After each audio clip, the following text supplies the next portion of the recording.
Hey everyone, Robo Theory, and in today's video I'll be talking about programming vocabularies. In this video I'll be talking about programming terms and vocabularies. So let's get into semantics versus syntax. So syntax is the structure of the code that is written, whereas semantics is the meaning of the code. So over here the syntax refers to the form of the code, and what might come as a syntax error is if a semicolon is missing or if the code isn't structured properly. So the syntax would be this entire portion of code. The semantics, however, would only be violated if one of the numbers were missing. So over here we have the number 10, and it's assigned to an integer value. And we can see that this number, called first number, is used over here and eventually is printed. So semantics error would be if first number was not assigned a value. So if you don't have a value and you try to declare something in any reason, then the code wouldn't work and it would come out as a semantics error. Now let's talk about Java's differentiation. So Java is probably a code you have heard of, and it's a programming language that is used for software projects. As we saw with the previous picture, that it was Java code. However, its main difference from other programming languages is the way Java code is executed, in the sense that it's compiled and executed.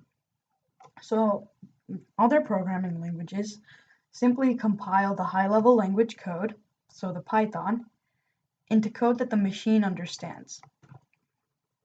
Then they execute the overall task. So they compile for example, Python, they compile the Python code, which over here starts out, gets compiled, and it gets into machine code, and then the machine code is executed.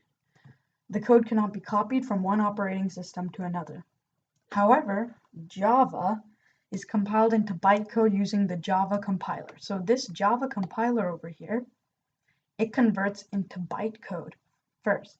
And bytecode is universal. That's what makes Java special. The bytecode can be used in any operating system. And that what makes it, you can copy from one operating system to another using Java. You just need to extract the bytecode, and then you can go to another operating system, put in that bytecode, and then you can use the JVM, Java Virtual Machine, to translate that code to machine code and eventually execute. We will be going over a lot of this stuff in later videos. Now let's talk about compiler versus interpreter.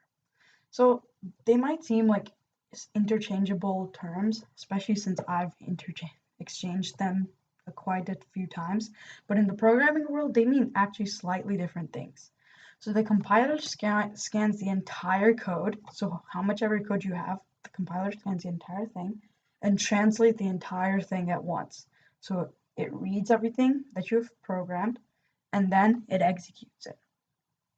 Whereas the code is saved and can be rerun only if no changes have been made. So if you ever need to rerun the code and you haven't made any changes and you've compiled it the previous time you used it, then you can definitely just pull it up. Now, one con with the compiler, however, which might seem different from the interpreter I'm about to explain, is that the compiler has to save this code somewhere. After all, you might be able to rerun it. You might rerun this code if no change has been made, so the compiler has to save this code somewhere, which is one of the major problems with the compiler. Whereas the interpreter executes one code line at a time. So from the stop, the first line, the interpreter reads, executes. Then the second line, reads, executes, and so on and so on and so on, till it reaches the end of the code. And by that time, it would probably have executed the entire thing. It does not save the code and must be used every time a change has been made.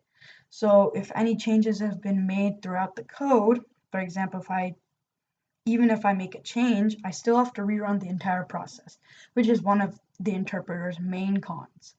However, the interpreter does not need storage, which is one of its main pros. So over here in this picture, we both start out with the source code, and with the compiler, we compile the entire code into machine code, then we execute it, and we get our output. With the interpreter, we have our source code, We compile the entire thing into machine code and then execute it in the same time, and then we get our output. So that's kind of the difference.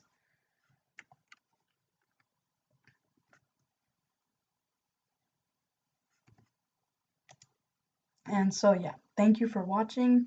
Follow me on Instagram. Remember to subscribe and like and share this video. And remember, keep on learning robotics.